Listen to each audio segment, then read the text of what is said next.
Hey everybody, how's it going? We're at the Kum&Go to get coffee, and then we're going to go today to the town of Washington, Arkansas, and also Nashville.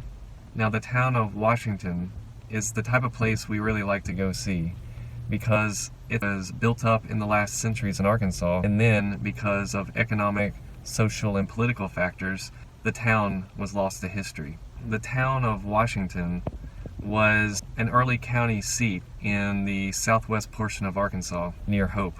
As a territorial county seat, an early county courthouse was built there. That early county courthouse was a wood and brick structure.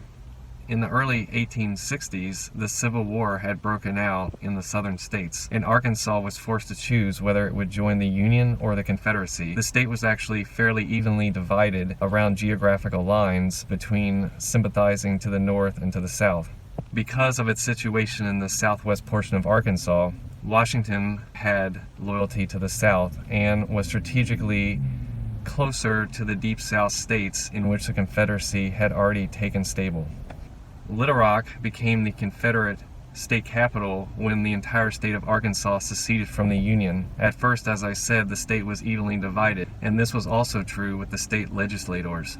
But after a first round of voting, which was fairly evenly split, there was raucous debate in the chamber, and ultimately, everyone except for one person decided to change their vote, if they had not already, to support the Confederacy in a sign of unanimity for the state moving forward.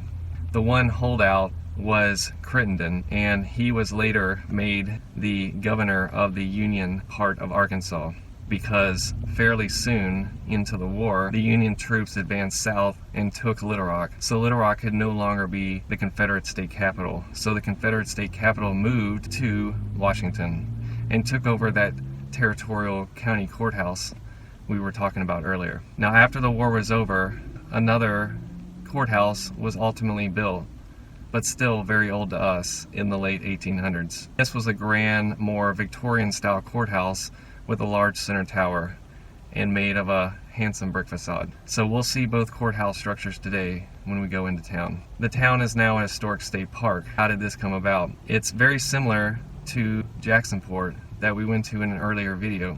If you didn't catch that video, check it out. And also be sure to subscribe to our channel.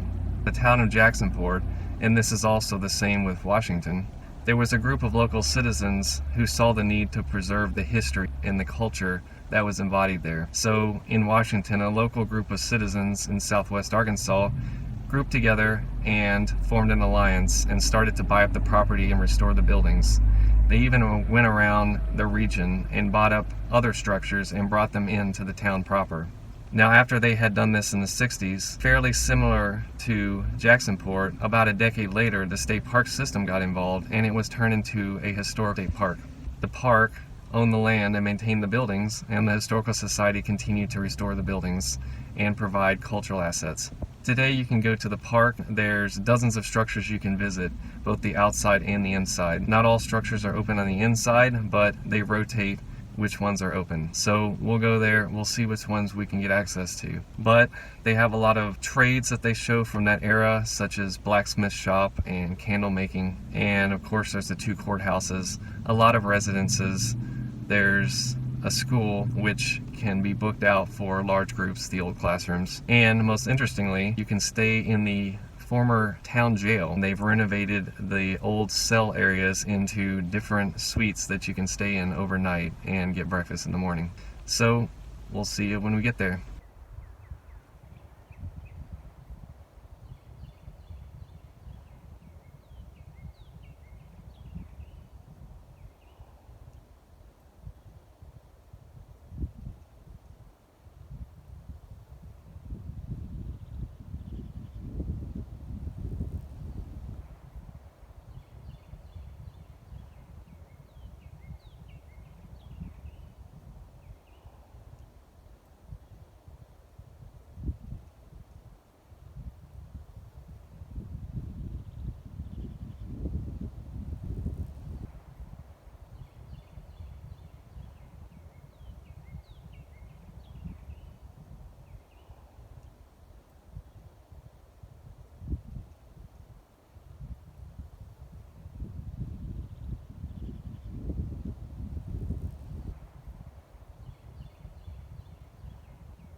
Hey everybody, we've made it to Washington, Arkansas.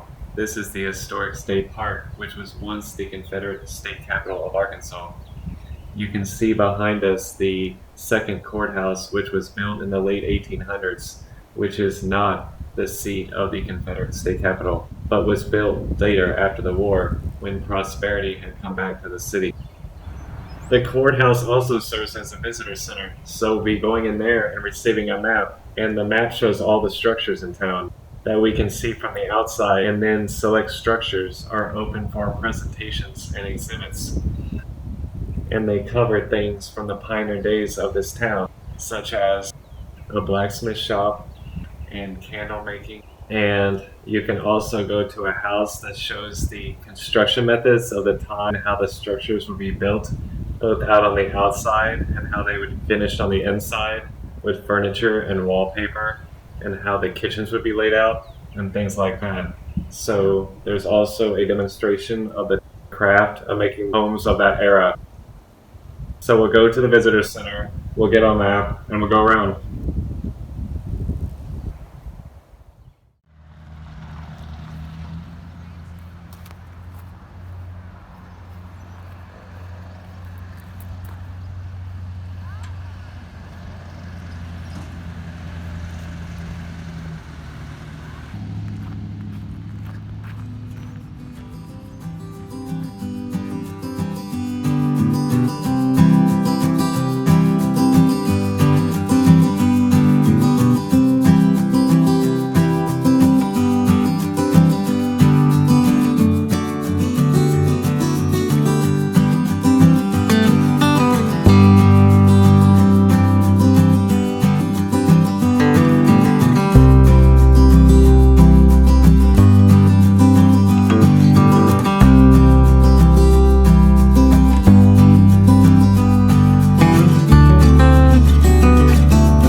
Close to the second courthouse for Hempstead County, and we can see the architectural detailing and that Victorian character that you would have seen in the mid to late 1800s. This courthouse building was built in 1876, and it was a replacement of that earlier territorial building which was built in 1836. At first was the Hempstead County seat for Arkansas when it became a state, and Arkansas was the 25th state in the Union. Now when the Civil War broke out in the early 1860s, Little Rock was soon taken over by Union forces as they came from the north, and then the Confederate forces had to retreat south. The Confederate state government set up here in Hempstead County, and that Confederate government took over the 1836 territorial building. And when the war was over, that building continued to serve Hempstead County, but over time it became too small and inefficient. And so this later building was built in 1876. Now this building served as the county seat until 1939, when the seat moved to Hope, Arkansas. Once the county seat had moved out of this building, it was taken over by the local school district and it became an elementary school. And it served that purpose until 1950, the last graduating class being in 1950. The school district held on to the buildings in the complex until 1975, when it was turned over to the state parks and became part of historic Washington State Park. Now we'll also see a building behind it, which is a large gym building, which was built in 1940 by the Works Progress Administration during the Depression. So let's go, this is the visitor center, let's get our map, and let's continue to look at Washington.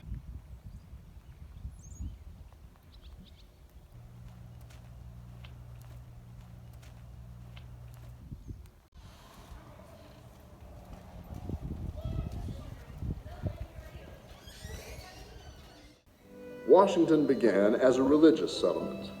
In 1820, Reverend William Stevenson built a Methodist campground on a sandy hill near the Black Bodart Creek. The camp was situated at a junction of 4 Indian paths on the Southwest Trail, which cut through the wilderness of Arkansas to the vastness of Texas. People around the Red River region met at the campground, and a settlement soon formed. By 1824, Washington had its first tavern as well as a blacksmith shop, where travelers could have wagons repaired or buy knives from James Black, who had forged the first Bowie knife here in 1831. Soon, Washington was home to merchants, bankers, grocers, druggists, and photographers. In 1825, county commissioners appointed Tillman Patterson to build a pine log courthouse on the hill. As a seat of justice, Washington was a major destination for the county, but the town would gain even more historical significance in the years to come.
When you come to historic Washington State Park, there's also a guided tour you can take with a state park guide interpreter. The cost for it is $8, and they take you around to several houses and structures, and that's how you get inside to some of the buildings. So we paid for our ticket. We're gonna go to the 2 p.m. tour, which is starting in about 5 minutes, and so we're gonna go to that now.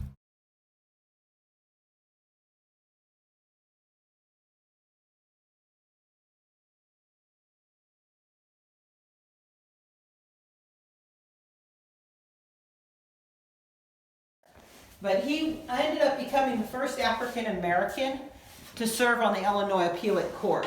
Huh. And he was raised in this house, lived here and was raised in this house. Oh, wow. At that time, this was his Aunt Gertie's room. And so this faux finish has been redone, but let me show you what the original looks like. So what's on the other side was mimicked, or Glenn T. Johnson's artwork, rather. Glenn T. Johnson's artwork. So. Cool. He got a whooping for it, he said. Because he came for it when we found out his family home was being turned into a museum. He came and joined us for the opening, and confessed to his drawings. That's a jeweler's desk. I just think it's pretty. And then the exhibit here, of course, is construction, what it took to build things back then.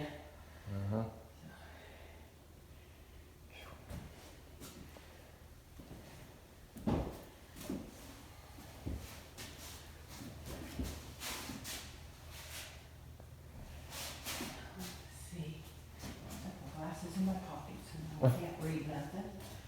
I was looking for something, trying to remember if something was mentioned in this building.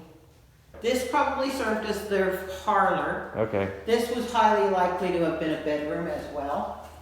And then that may have been either another bedroom, or maybe it might have been added on a little later and it became a dining area, because the kitchen was usually separate from the homes in the 1800s here. And later on, it may very well have been the kitchen. We don't know. I don't know how it was set up prior to being moved here. Okay. And while it's wet, you drag that through, rocking it to create the deals. And it's important that that paint be wet and kind of slick, so that your tool will move across it easily. So this gives the copper, that pounded copper look. Because you could change the shape, you get rid of that uniformity. But if you squished it, you could change it and create a different look. And the laundry area, basically. And they have a wringer washer on the corner. You can find it in the picture of the building. Okay. And so there was a laundry area.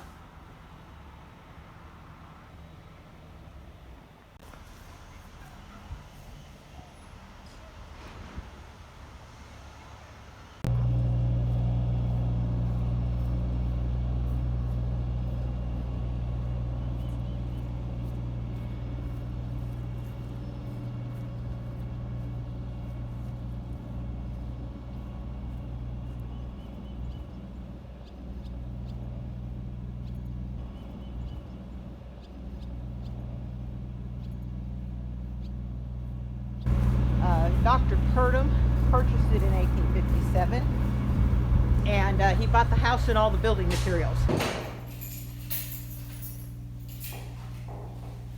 The cabinet to your left, the apothecary cabinet there, belonged to a Dr. Nathan Smith, moved here in 1819, when the area was first being officially settled by the United States.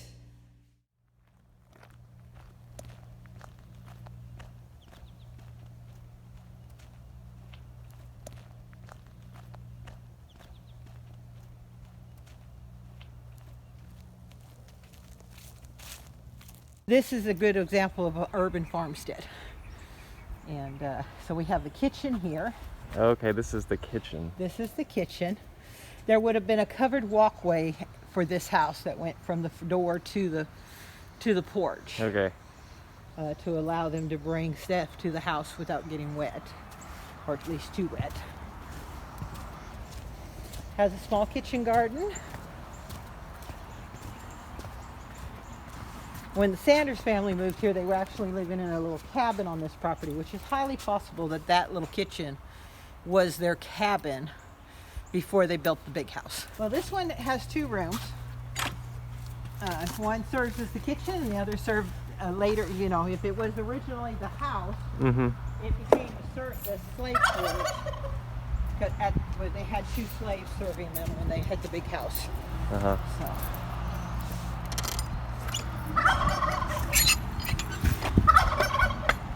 Hey, Tom.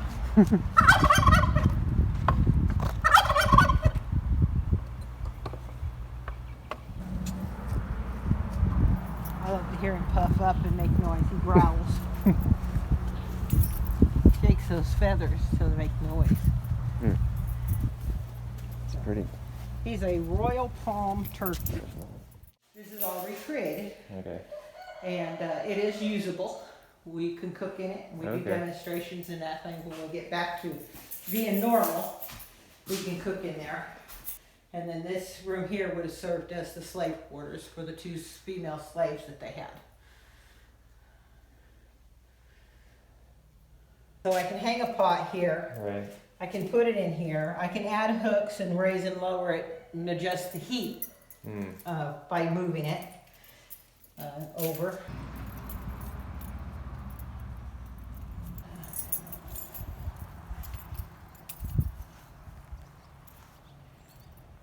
And then the barn. If you'd like to see the barn, we'll go through the gate there.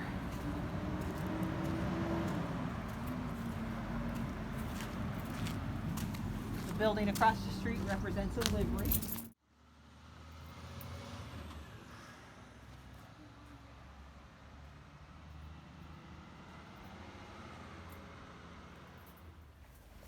Now, what are these? That's for the hay. So Oh, they it would comes down store from their above? hay. They would store the hay up above, Wow, that is really and then cool. drop the hay to feed down. And then through it those like chutes. filters through there. Right, and then the horses can't kick it all over the ground, knock it on the ground, Right. and so it preserves their hay for food versus being stepped on and turned into mush on the ground. Let's see. So, but it just keeps them from wasting their feed. That is really cool. Roost there, and then when supper time was rolling around, they went out and you got you a dove and you cooked you a dove. So.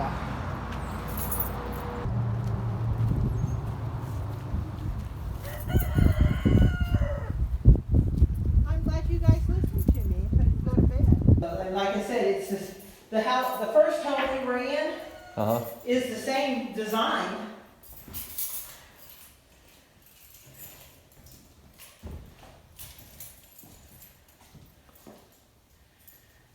Wow. So if you were coming to visit and you were just walking over, you came through that door. If you came by carriage, you came in this door over here. Huh, wow. Because they would have disembarked in this street right here. This guy must have had more money. Well, first they inherited the property that the original little house was on. Then she inherited money, and then as a public servant, he also served as representative for various residents of Arkansas when they were away for business, so they would pay him to take care of their business while they were away. The picture there of the mantle is of his daughter Zenobia. She was married to Augustus Garland, who was governor of Arkansas. Oh, yeah. Augustus Garland is the gentleman with his arms crossed standing in the corner. Here. Oh, right here. So there would have been a small round table here in this room for them to entertain a closer friend. That kind of thing. And reserve the fancier room for formal special events and unexpected guests. Right. It would have always been showroom ready, so to speak. Is that the, what do you call it over there? Yeah, it's not true Gothic. Yes. So it has elements of Gothic in it. Right. But the back windows of that church are some of the original stained glass. During one of the tornadoes that came through in the late 1800s, I want to say it's the late 1800s, it could have been the early 1900s, I can't remember the exact date. That church was actually sitting closer to that car that's sitting there now. And they literally just put some logs underneath it and kind of rolled it up rolled it along logs to back up onto this foundation.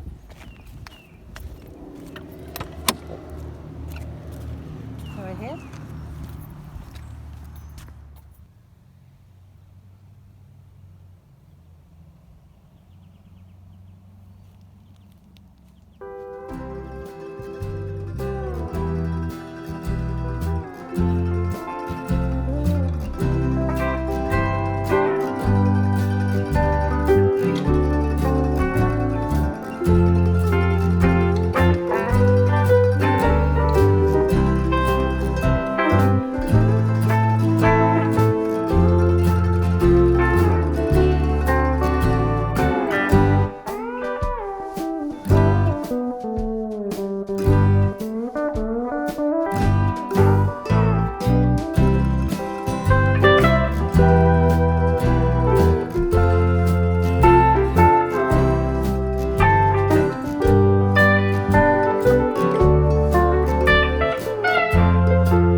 Now we're coming on to the 1836 courthouse, which was the Confederate state capitol.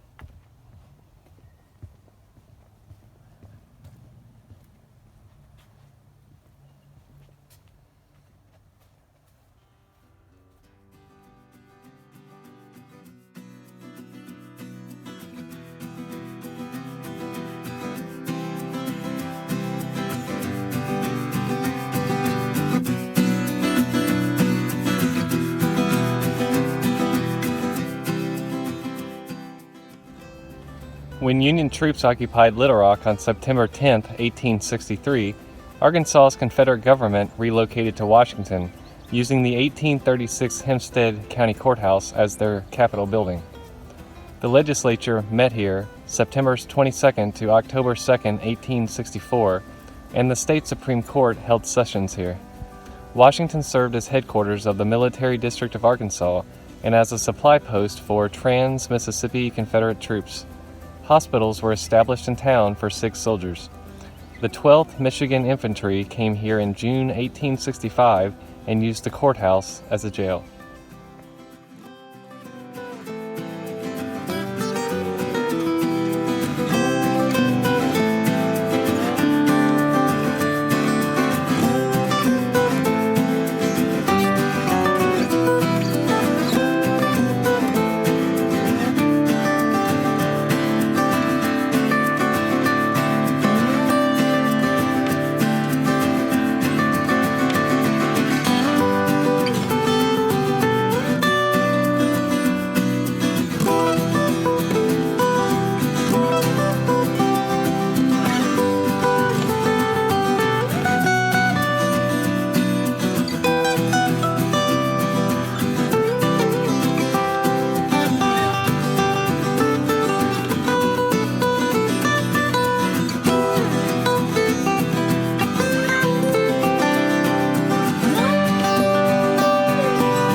This tree was planted in 1839.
This is the newer high school, which can now be rented out for group night stays.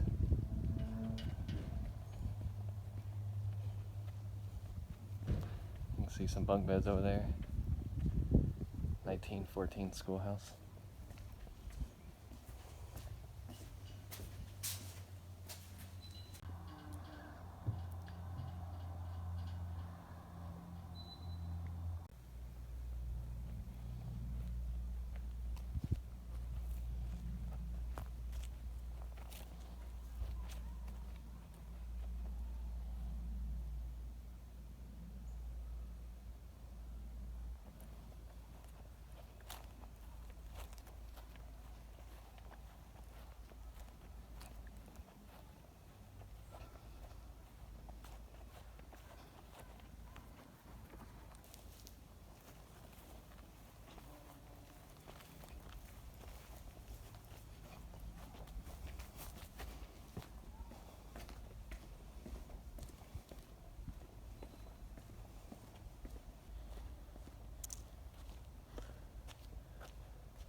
That's everything we're going to see in Washington. So now let's head to Nashville with the top off.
Well, that about does it, folks. We learned a little bit about historic Washington and how it was the Confederate state capital of Arkansas. And we also went by Nashville and did some urban exploration. We'll see you on the next one.